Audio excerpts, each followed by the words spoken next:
One of the most common tropes in fiction is to use the 7 deadly sins of man to represent either your story or the characters, and I believe Tower of God is no exception. In fact, I'm so convinced that I know what the 7 deadly sins in Tower of God are that I'm not even calling this video a theory video.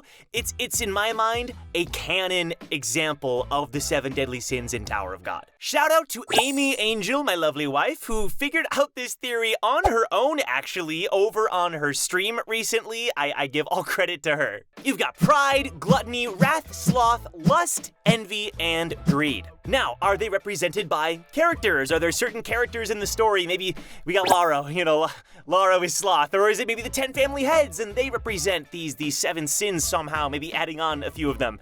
No, none of these. I believe they are represented by only one of the family heads, that being Lopobia Traumarai. Now, I'm not entirely sure if Traumarai himself is entirely the representation of these sins.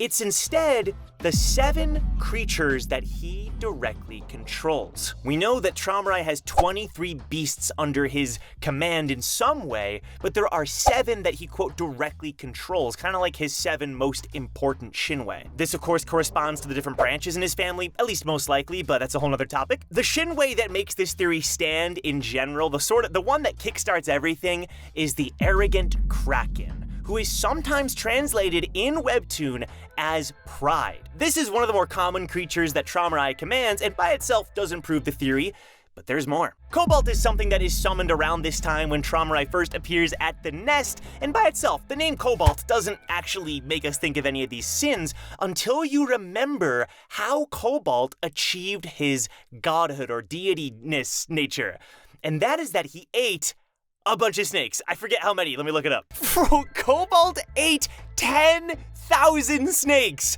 That's way more than I thought he did. Okay, Cobalt is gluttony. I think that's pretty obvious. We've got arrogant Kraken, and we've got Cobalt who ate 10,000 snakes. Then, right after this, Traumarai summons one of his 3 dragons. And this was the make it or break it for me, right? Amy was already cooking at this point, but when this creature was summoned, I totally forgot its name, and as soon as I saw it, it confirmed it for me. Enraged Rapid. Wrath. Enraged Rapid, arrogant Kraken, enraged Rapid, right? One of them is pride, one of them is wrath and anger, right? It makes total sense. Later on, when Traumarai is fighting against Pobadau's forces, who does he summon? Algor. No, he summons the lazy Algor. We got Sloth. An example of pride, gluttony, wrath, and sloth in the 7 creatures that Traumarai controls. I mean, at this point, I was convinced. The only issue left is there are 2 creatures under Traumarai's command that are difficult to place into the remaining 3 sins. The remaining 3 sins are lust, envy, and greed. And the 2 other creatures we've seen under Traumarai's control are the Poison Dragon Vanquish and the Fandor Harp. These are a lot more difficult, right? Poison Dragon Vanquish, you could potentially go down the route of dragons being greedy, as Sleepy Karisu pointed out in the chat a couple days ago. That is possible, right? Dragons in mythology and in stories are always known to hoard vast wealths of gold and such, but I don't know if the Poison Dragon Vanquish necessarily displayed that trait. It's the closest thing we have, though. Maybe poison being some kind of tool that's used when you're envious? I don't know. We don't know about this one. And that leaves the Fandor Harp. Now, funnily enough, I have a guess at what the sin might be for Fandor Harp, but it's a bit of a stretch. Just bear with me for a sec. A harp is a type of old Greek weapon used in stories that is kind of like a sickle sword kind of thing. And the most famous example of this harp being used in mythology, the most famous example of the weapon in general, is when it's used by Cronus to kill his father Uranus when his father is about to lie with Gaia. But he doesn't just kill his father, he castrates his father. And the whole story kind of rings of okay, he's usurping his father, he's taken over control, but the way that he kills his dad and takes control, and the way that his dad was about to lie with Gaia, Fandor Harp could be alluding to lust.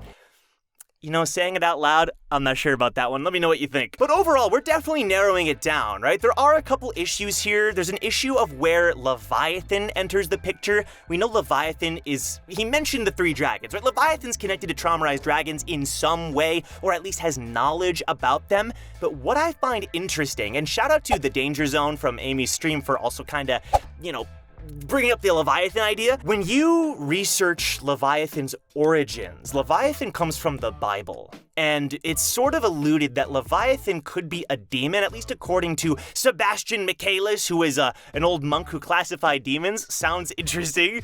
And he claimed that Leviathan was sort of a progenitor for man's giving into heresy. And there's a big reason to believe that Leviathan is connected to the sin of envy. Now, obviously, Leviathan isn't one of the 7 as far as we know, so take that with a grain of salt. I just thought it was interesting. Maybe that envy is even what separates him from the others, right? I don't know. Another potential issue is that as far as I know, I could be wrong about this, the comic doesn't explicitly introduce Cobalt as a Shinwei that's under traumatized direct control. It simply says, Cobalt, the one who ate 10,000 frogs, right? It's like a frog deity or something. However, on the Tower of God wiki, it says it's directly controlled by Traumarai. I'm not really sure, but I wanted to bring that up regardless. I mean, I feel like Cobalt is such a great and powerful Shinwei. It's been with Traumarai since he was a kid. It's gotta be one of the 7, right? But I'm so curious. I mean, we know 6 of the 7, potentially 5, 6 of the 7 that Traumarai controls, and the fact that 4 out of the 6 of them can be easily slotted into these 7 deadly sins, at this point, I think this theory is practically confirmed. I wanna give a shout out to the Doc989, because when Amy came up with this theory, I did a little research because I wanted to see if anybody else had thought of this, and just 2 weeks ago, somebody posted to Reddit with a similar kind of 7 deadly sins Traumarai Shinwei theory. So I wanna give a shout out to the doc. We came up with a similar idea around the same time. Us fellow doctors gotta stick together, bro. What do you guys think of this theory? I have another similar idea. It's a path I want to explore regarding religion and Tower of God. There's so many things, and this is just one of them. So what do you think of this theory? What do you think of these thoughts? Let me know in the comments down below. Subscribe, leave a like, and I'll see you next time. Bye-bye.